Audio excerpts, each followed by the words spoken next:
As you know, recently express entry draw came out and the scores are so high, it's almost 507 and over 5500 application has been invited. This score is not easy to get. Like if you come to Canada, complete your graduation, then complete your studies, then also you can't make this score. So if you want to know how you can get the PR easily, I'll give the link in the description. You can check my other video and also I will put in the cards. You can just click on the link and you can see the other video.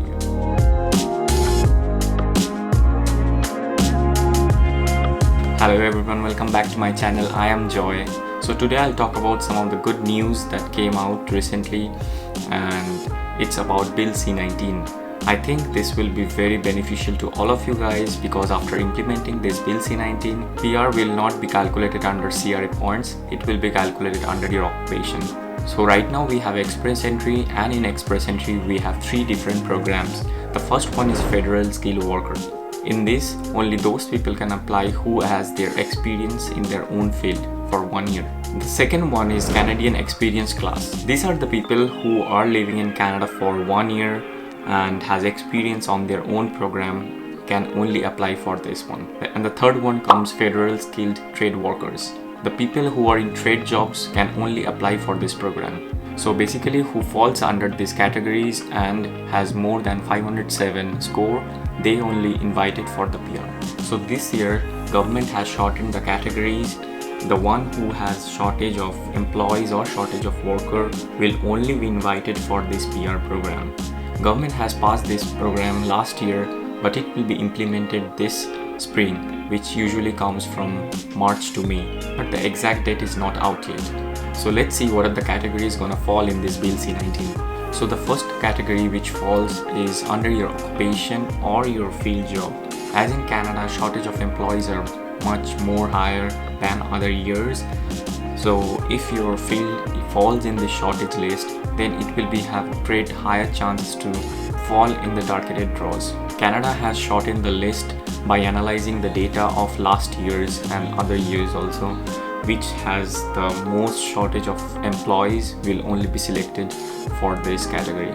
So the occupation which comes under this field are food supervisor, then administrator assistant, financial auditor and accounts, retail sales supervisor, software engineers and designer, professional occupation in advertising, marketing and public relationship, cooks, computer programmers and interactive media developer, informational system analysis and consultancies, user support technician, restaurants and food service manager, and administrative officers. So these are the categories which are mostly in demand, but rather than that there will be other categories also, but we will know this when the Bill C-19 will pass, and at that time we can see more categories. But right now these are the categories we can look for. Although this is not the final list, this is based on the previous draws. So the next category will come for helping the international students to get the permanent resident. During COVID-19 there was something called TR to PR, and the requirement for the PR for the student were very easy, but right now there is nothing called TR to PR. So in Bill C-19 we are expecting to see something like TR to PR for international graduates, and also the reasons are highlighted by the government, as students are already qualified for working and they can improve the economy of Canada, and also they are in study permit or work permit where they can work easily. So these are the reasons government highlighted for international graduates. So the third category comes temporary foreign worker to permanent resident.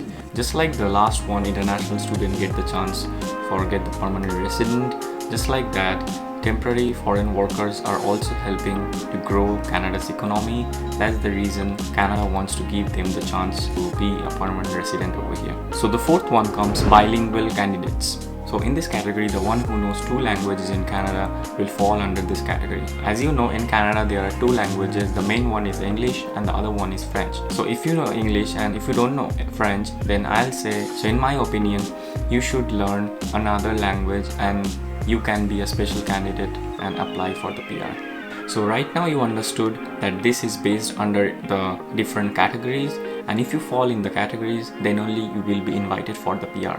So I feel like it's a good news because as you can see, the one who has most scores will not only be invited, but also it will help to the other people who falls under this category. So if you have any questions regarding this topic, don't forget to comment below and like this video if it was helpful for you, and don't forget to subscribe to my channel for upcoming videos. Make sure you hit the bell icon. So see you in the next video. Peace.